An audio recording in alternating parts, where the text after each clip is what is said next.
Assalamualaikum warahmatullahi wabarakatuh.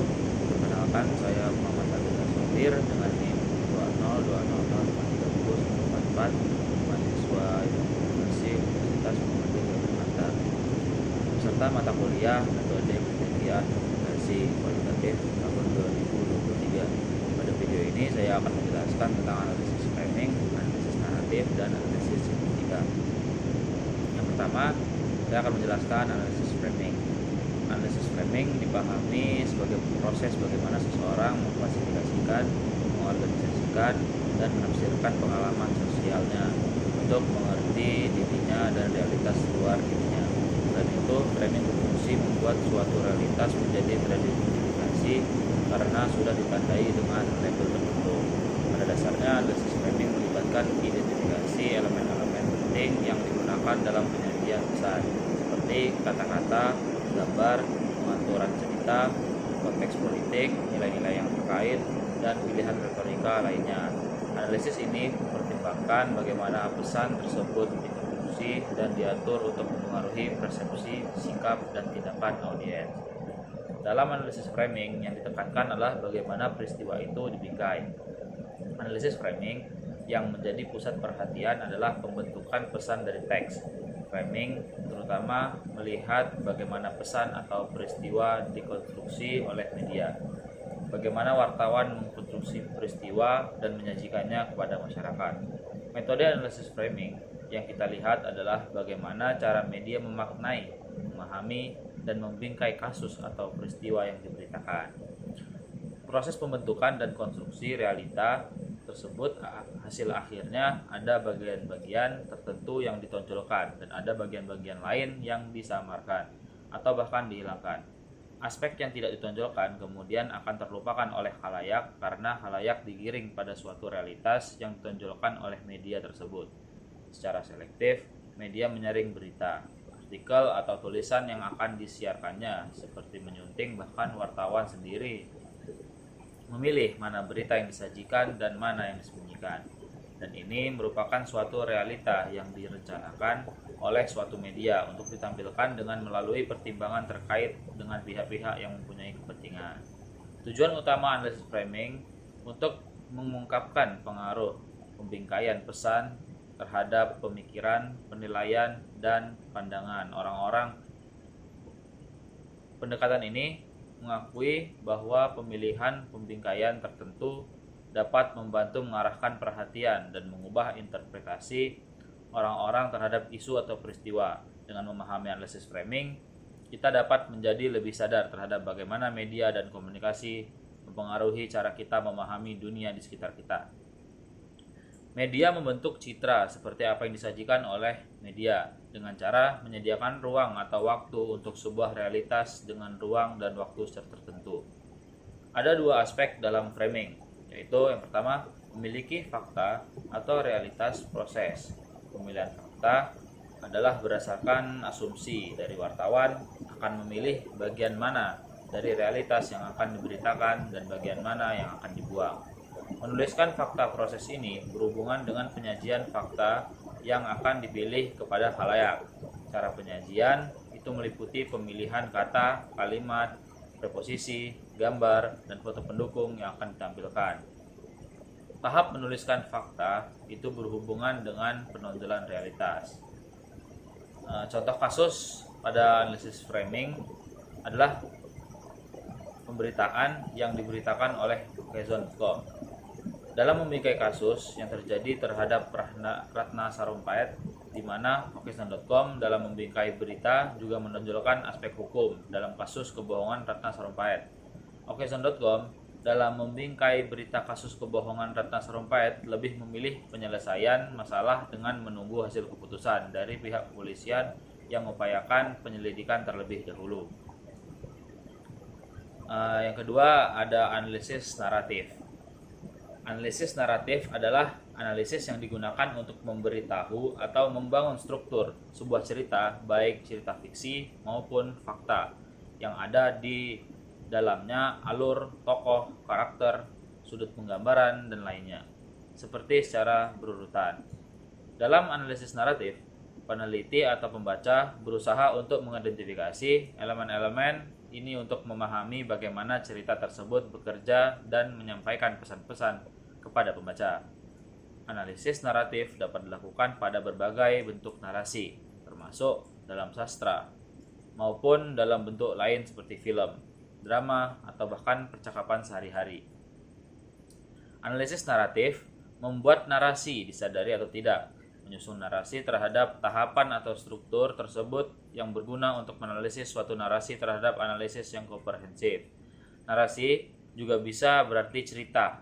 Narasi merupakan suatu bentuk wacana yang berusaha menceritakan suatu kejadian atau peristiwa sehingga seolah-olah kita bisa melihat atau mengalami sendiri peristiwa itu. Sebab itu, unsur penting pada sebuah narasi adalah unsur perbuatan atau tindakan. Unsur lain dari narasi adalah plot, karakter, dan latar. Plot adalah basic dari sebuah unsur yang terdapat dalam narasi karena menggambarkan dari jalannya sebuah cerita.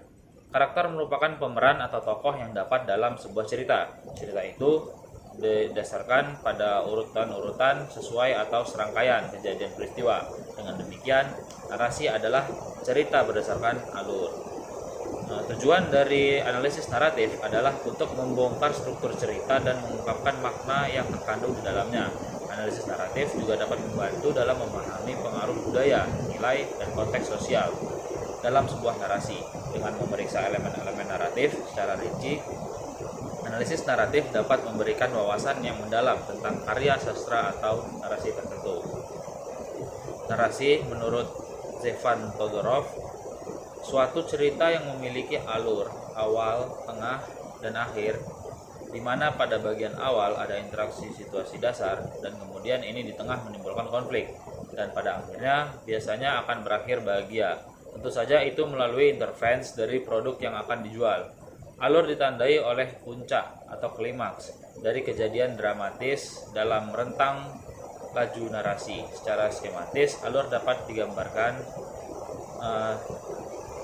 awal, naik ke tengah, dan akhirnya turun. Contoh yang biasa menggunakan analisis naratif yaitu pada film, di mana film berhubungan dengan aspek cerita. Dalam ini, unsur-unsur seperti tokoh, masalah, konflik, lokasi, waktu merupakan elemen-elemennya. Mereka saling berinteraksi satu sama lain untuk membuat sebuah jalinan peristiwa yang memiliki maksud dan tujuan, serta terikat dengan sebuah aturan, yaitu hukum kausalitas atau logika sebab akibat. Pada dasarnya, film dikategorikan menjadi dua jenis utama, yaitu film cerita atau disebut juga fiksi, dan film non-cerita, disebut juga non-fiksi. Film cerita atau fiksi adalah film yang dibuat berdasarkan kisah fiktif.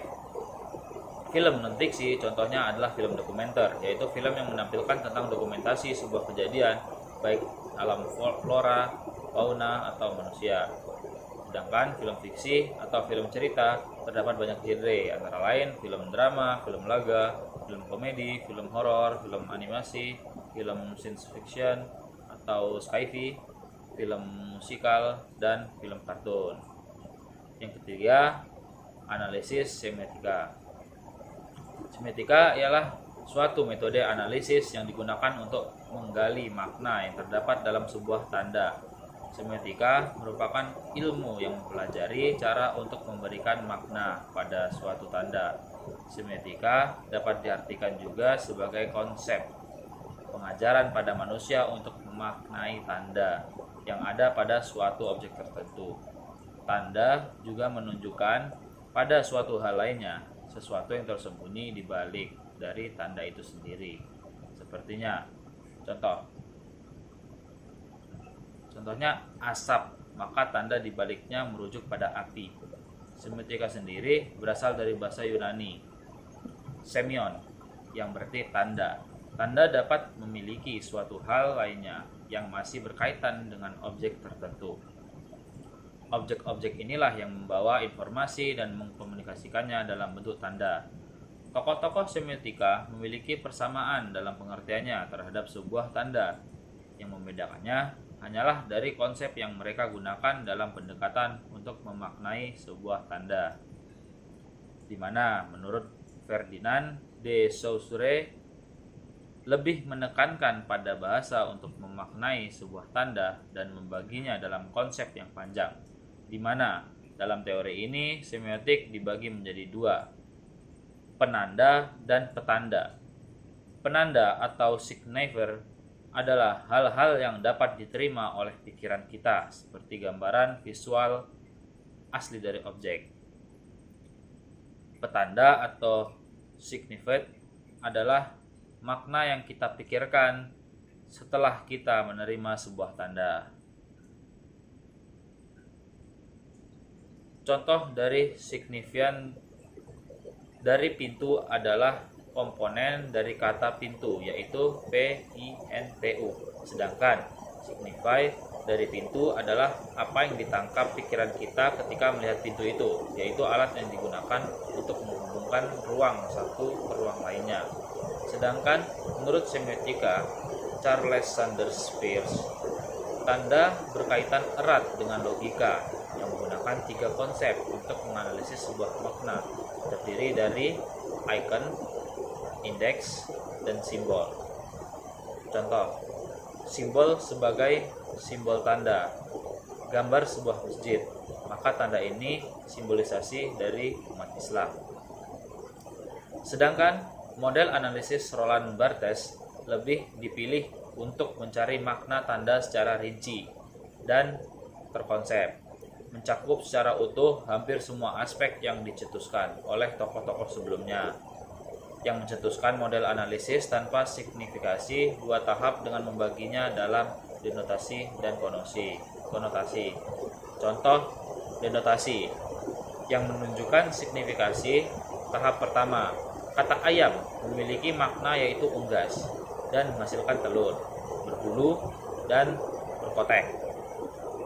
Ini merupakan makna umum yang hampir seluruh orang paham akan maksudnya.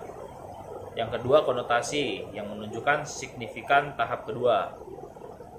Kata teratai dalam bahasa Indonesia berarti bunga yang konotasinya memiliki makna keindahan. Tetapi di India, bunga teratai memiliki makna yang berbeda. Dalam agama Buddha dan Hindu, bunga teratai memiliki arti perlambangan yang dalam pada kedua agama tersebut. Itu saja 3 materi yang bisa saya sampaikan. Analisis framing, analisis naratif, dan analisis semiotika. Kurang lebihnya mohon maaf. Taufiq wal hidayah. Assalamualaikum warahmatullahi wabarakatuh.